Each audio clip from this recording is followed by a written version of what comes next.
Hello medicos, welcome to my channel. आज हम लोग लेप्रोसी पढ़ने वाले हैं। ओके, लेप्रोसी जो है इसको हिंदी में कुष्ठ रोग कहते हैं, आपको पता होगा, है ना।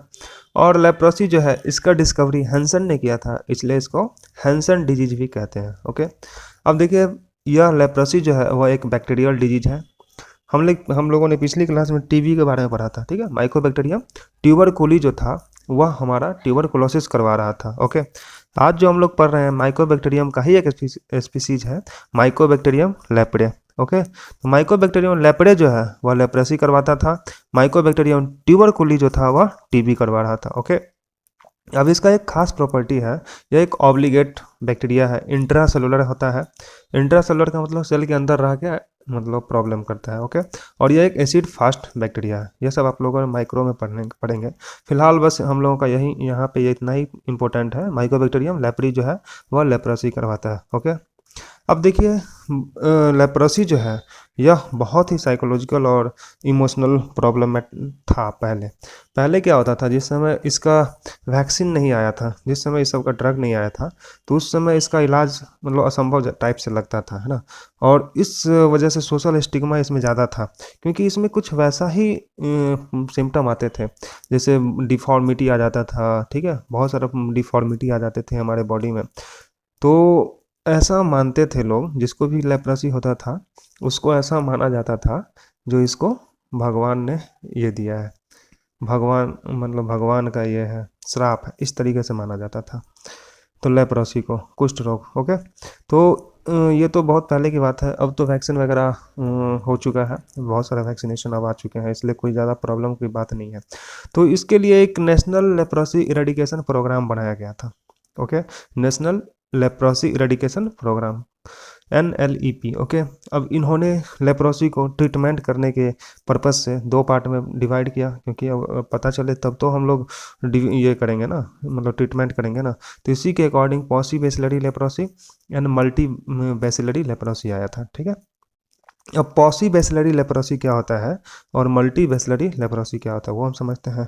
तो पॉसी बेसिलरी लेप्रोसी में अगर स्किन लेशंस, जैसा कि आप लोग जानते हैं लेप्रोसी जो होता है इसमें स्किन पे लेशंस आ जाते हैं, बहुत सारे स्किन पे चकत्ता टाइप से, ठीक है, स्किन पे लेशन, वाइट लेशंस टाइप से आ जाते हैं। तो पॉसी बेसिलरी जो होता है उसमें अगर 1 to 5, 1 से लेकर 5 तक अगर स्किन पे लेशंस है, ठीक है, तो हम लोग उसको पॉसी बेसिलरी में इंक्लूड करते हैं, ठीक है। और वहीं मल्टी बेसिलरी जो होता है, मल्टी बेसिलरी लेप्रोसी, इसमें अगर 6 या फिर 6 से ज़्यादा अगर स्किन पे लेशंस है तो उसको हम लोग मल्टी बेसिलरी लेप्रोसी कहते हैं, ठीक है। अब देखिए, मैंने बताया था इसमें बोन डिफॉर्मिटी, मतलब बहुत सारे डिफॉर्मिटी आ जाते हैं हमारे बॉडी में। क्यों आते हैं? क्योंकि इसमें न्यूरॉन का इन्वॉल्वमेंट होता है, नर्व का इन्वॉल्वमेंट होता है। तो पॉसी बेसिलरी लेप्रोसी जो होता है इसमें या तो एक नर्व का इन्वॉल्वमेंट होगा या फिर कोई नर्व इन्वॉल्व नहीं होगा, मतलब एक मैक्सिमम होता है, तो ज़्यादा डिफॉर्मिटी नहीं आएगा ना। तो वही है, पॉसिव बेसिलरी जो होता है इसमें नो नर्व या फिर वन नर्व इन्वॉल्वमेंट। लेकिन मल्टी बेसिलरी जो लेप्रोसी है उसमें एक से ज़्यादा नर्व का इन्वॉल्वमेंट होता है, ठीक है। तो बहुत सारे डिफॉर्मिटी इस वजह से आ जाते हैं। ओके, तो अब हम लोग बात करते हैं जो लेप्रोसी जो था वह क्या था। तो लेप्रोसी जो है वह एक क्रॉनिक ग्रैनुलोमेटस इन्फेक्शन है, क्रॉनिक ग्रैनुलोमेटस इन्फेक्शन है। और यह किसको किसको अफेक्ट करता है ये इंपॉर्टेंट है। तो क्रॉनिक ग्रैनुलोमेटस इन्फेक्शन है और यह हमारे बॉडी में स्किन को इन्फेक्ट करता है, म्यूकस मेम्ब्रेन को इन्फेक्ट करता है और न्यूरॉन को इन्फेक्ट करता है। म्यूकस मेम्ब्रेन में अगर देखा जाए तो म्यूकस मेम्ब्रेन में रेस्पिरेटरी ट्रैक्ट का जो अपर रेस्पिरेटरी ट्रैक्ट का जो इन्फेक्शन होता है वो इसमें इन्वॉल्व होता है। स्किन समझ ही रहे हैं, और न्यूरॉन, पेरिफेरल न्यूरॉन्स ये सब अटैच मतलब अफेक्ट होता ही है। अब देखिए, इसको बहुत सारे टाइप में डिवाइड किया गया है, रिडले और जॉपलिंग ने क्लासिफाई किया था, बस नाम जान लीजिए, ठीक है।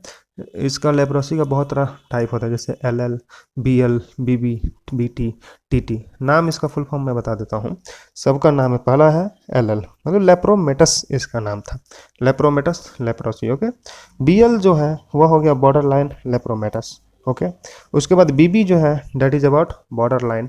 ओके, BT जो है वह आपका हो गया बॉर्डर लाइन ट्यूबरकुलॉइड, ट्यूबरकुलॉइड। और TT मतलब हो गया ट्यूबरकुलॉइड लेप्रोसी। ये 4-5 है। ओके, बस नाम आपको जानना है इसके बारे में।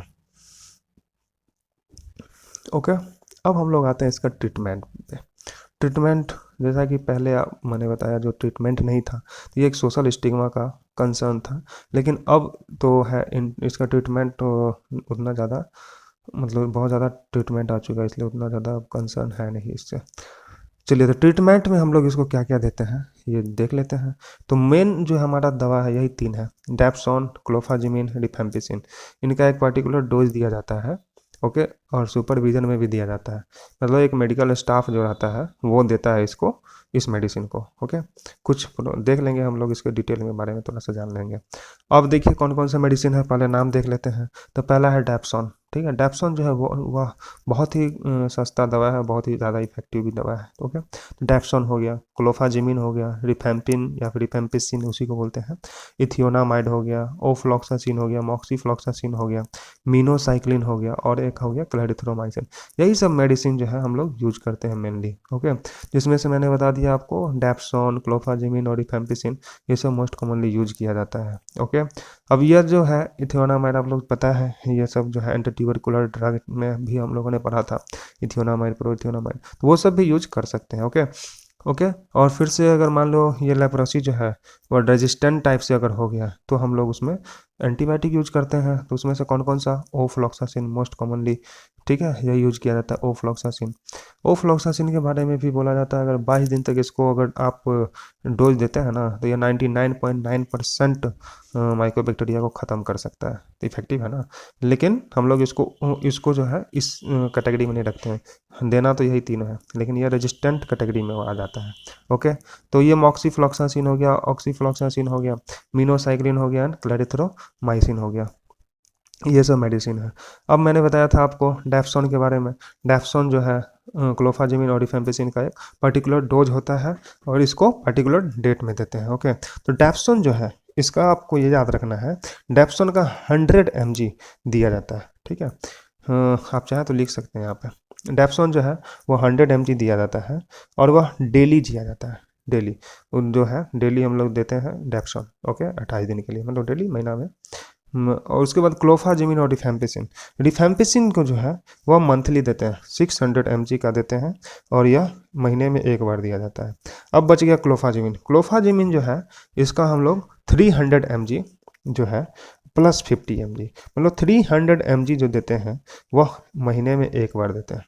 क्लोफाजिमिन जो है इसका 300 mg महीने में एक बार देते हैं, और 50 mg इसके साथ दे देते हैं उसको घर ले जाने के लिए, और वह डेली 1 महीने तक खाएगा, ओके। तो क्लोफाजिमिन दोनों हो गया, मतलब क्या, एक तो मंथली भी देते हैं और एक डेली भी खाना है, ओके। रिफेम्पिसिन जो है मैंने बता दिया 600 mg की पावर का है, तो यह मंथली एक, मतलब महीने में एक बार देते हैं। डेप्सोन जो है 100 mg का है, जो कि एक बार मतलब देते हैं मंथली में, ओके, यही है। अब देखिए मल्टी बैसिलरी और पॉसी बैसिलरी में आप समझ सकते हैं इफेक्टिवनेस, इफेक्टिवनेस इस मायने में, जो मल्टी बैसिलरी जो होता है उसमें स्किन लेजन कितने हैं, 6 या 6 से ज़्यादा है, और एक से ज़्यादा नर्व का इन्वॉल्वमेंट है, मतलब थोड़ा क्रिटिकल कंडीशन है अगर as a compare to paucibacillary, okay. तो इसलिए हम लोग जो है मल्टी बैसिलरी का जो ट्रीटमेंट होता है, मल्टी बैसिलरी का, उसका 12 महीने मतलब 1 साल तक देते हैं, और पॉसी बैसिलरी जो होता है उसमें हम लोग 6 महीने का देते हैं। दोनों का ट्रीटमेंट सेम ही है, बस टाइम ड्यूरेशन का अंतर है, ओके। तो आई थिंक समझ गए होंगे, ओके। तो इतना ही है लेप्रोसी में, ज़्यादा कुछ इसमें और कुछ फ़िलहाल नहीं है, okay. Okay, thank you very much, get connected for more videos, okay, thank you.